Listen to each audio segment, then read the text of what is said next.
Bismillahirrahmanirrahim. Assalamualaikum warahmatullahi wabarakatuh. Kami dari kelompok 3 yang beranggotakan Latifah Nur Abidah, Fauziah Islamiyati, Arifani Amril, Sabrina Arfa, Salsabila Aulia, Sofia Aini, Ramadhani Nur Insani, dan Muhammad Wais Hairudin akan membawakan presentasi mata kuliah psikologi dengan judul Upaya Mengembangkan Kecerdasan Emosional Melalui PAI. Kecerdasan emosional. Istilah kecerdasan emosional pertama kali dilontarkan oleh Salovey dan Mayer. Namun konsep EQI dipopulerkan oleh Goleman pada tahun 1995. Jordan mengemukakan bahwa kecerdasan emosional memegang peranan penting untuk mendeskripsi kinerja suatu tim. Segal mengatakan bahwa emosi dan akal adalah dua bagian dari satu keseluruhan, di mana wilayah EQ adalah hubungan pribadi dan antar pribadi. EQ bertanggung jawab atas harga diri, kesadaran diri, kepekaan sosial, dan kemampuan adaptasi sosial.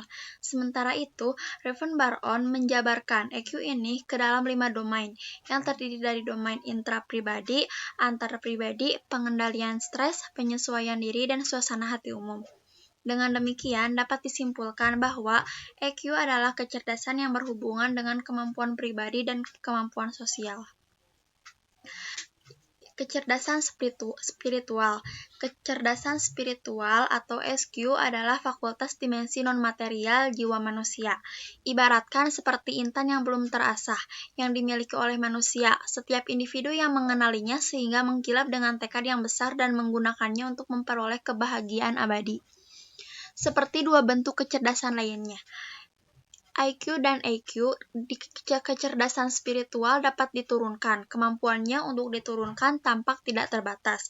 Ciri-ciri manusia yang memiliki kecerdasan spiritual berdasarkan teori Zohar dan Marshall dan Sinetar yaitu memiliki kesadaran diri, memiliki visi, bersikap fleksibel, berpandangan holistik, melakukan perubahan, sumber inspirasi, dan refleksi diri.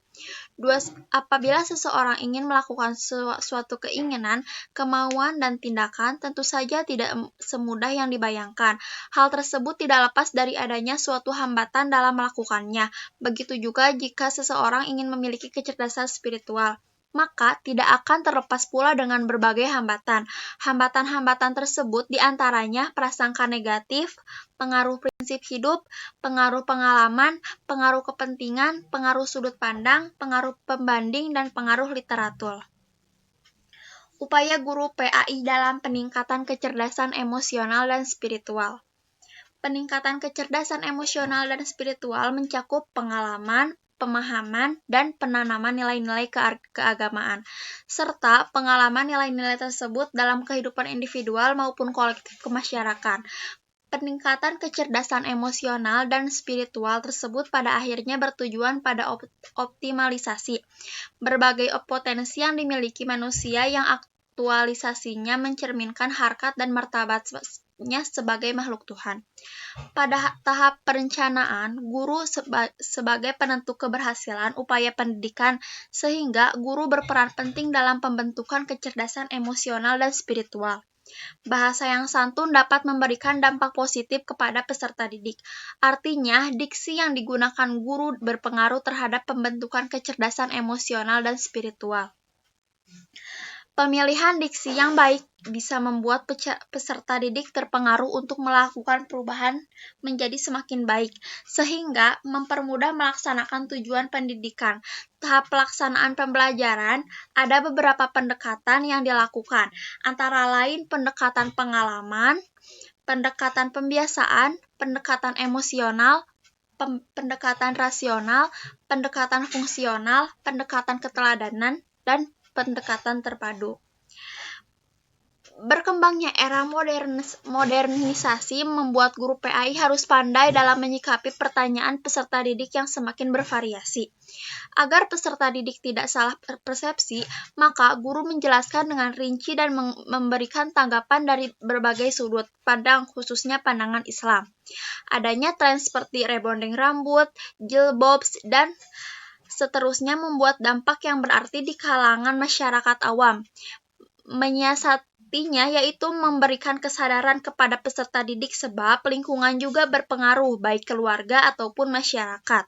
Guru PAI berupaya dengan cara menanamkan kecerdasan emosional dan spiritual. Kecerdasan spiritual dipengaruhi sumber kecerdasan itu sendiri, garis potensi kalbu, hati nurani, dan kehendak nafsu. Sedangkan, secara umum, faktor utama yang mempengaruhi kecerdasan spiritual seseorang adalah faktor lingkungan yang lebih khususnya didominasi oleh peran orang tua dalam membina kecerdasan anak dalam keluarga. Manusia yang memiliki IQ tinggi cenderung akan lebih bertahan hidup daripada orang yang memiliki IQ rendah. Semakin tinggi potensi hati diolah, maka akan semakin meningkatkan kedewasaan. Dengan demikian, diharapkan bisa membantu dalam peningkatan emosional dan spiritual peserta didik. Baik, cukup sekian presentasi yang dapat kami sampaikan. Mohon maaf jika banyak kekurangan yang kami lontarkan pada presentasi kali ini. Dan yang terakhir dari kami, wassalamualaikum warahmatullahi wabarakatuh.